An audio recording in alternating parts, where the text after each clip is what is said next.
Hi, it's Jesse Zeman, Executive Director of the BC Wildlife Federation. Member update for the middle of August. This one, there's a lot to cover. First thing, we're hanging out in the Okanagan here. A lot of fires in the province. BC Wildfire is doing the best they can. Appreciate everything that the folks at BC Wildfire do, and to all of our members, hopefully your house is okay and property is okay and that everyone's staying safe. On the bright side, there's a few parts of the province where it looks like we're going to be making some pretty good habitat for wildlife. So excited about that part. In the world of advocacy, we had the gravel extraction issue that we found out about in July. It was proposed on the Vedder for a record amount of gravel to be removed from the river. Great news is that that has been put aside for next year, working with Fraser Valley Salmon Society, Watershed Watch, and especially Dr. Marvin Rosenell for all the technical analysis that he did, as well as some of our BCWF members who will remain unnamed, who reached out to their MLAs and their MPs and their ministers. Great work, everyone. Really nice to see a bit of a win for fish, at least for this year. In the world of fish and anadromous fish, looking really good for a lot of the Chinook returns, looking good for coho, looking good for pinks. It actually looks like a really good year. Sockeye on the Fraser, not that great, but everything else so far has been pretty positive, at least on the south coast. And so really nice to hear and see people catching fish. The challenge we're running into now is a whole pile of our rivers are well above 20 degrees Celsius. At that point, we end up with a whole bunch of issues related to disease, to pre-spawn mortality, en route loss.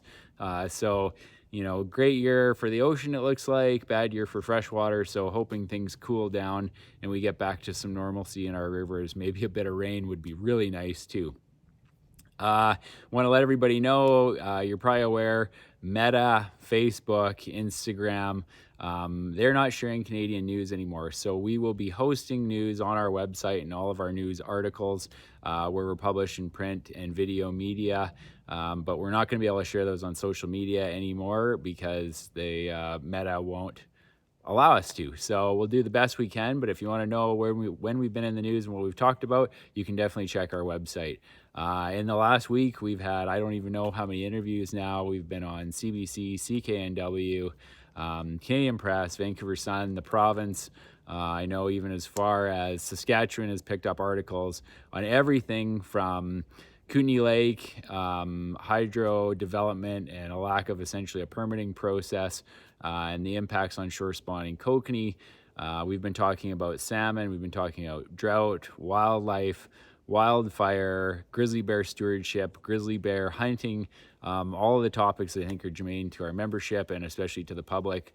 We've been in the media a ton. It's some weeks it's hard to get office work done when we're doing so many interviews. These are all positive things because we're out there talking about the things that are important to our membership and to the public as it relates to sustainability and also public access.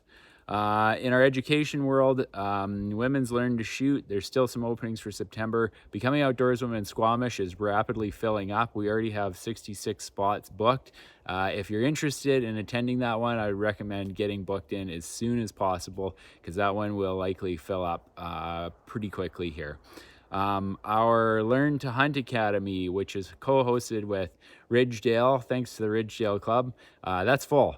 So we will look to move that around the province and put it on in other places. Great job, team, and thanks to the Ridgedale Club for all of your support.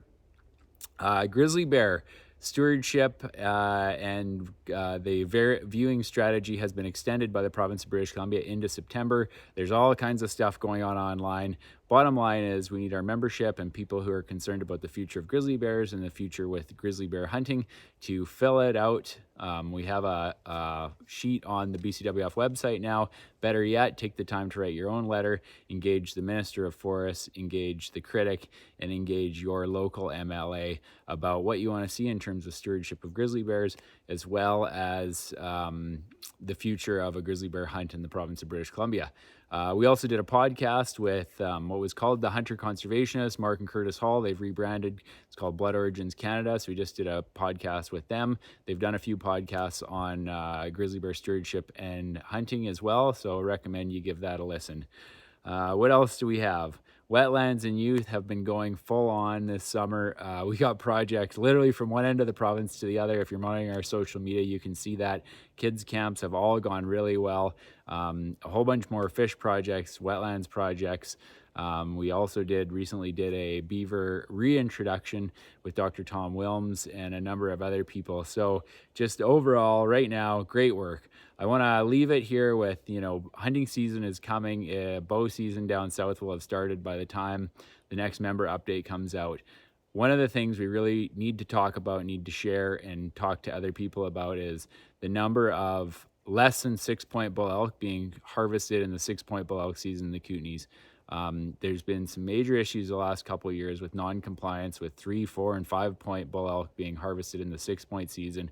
We want to make sure that everybody's talking about it, that everybody's taking their time to make sure that it has 6 points. So what we're saying is count to 6 3 times. So you need to get 6 at least 3 times before you look to pull the trigger.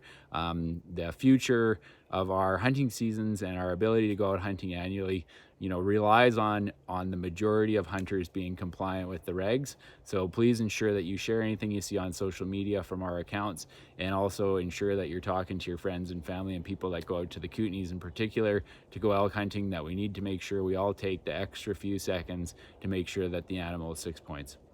That's about it for this member update. There's a million other things on the go, but we'll update you with them in September. Thanks. Hope everyone enjoys the rest of the summer and stays safe.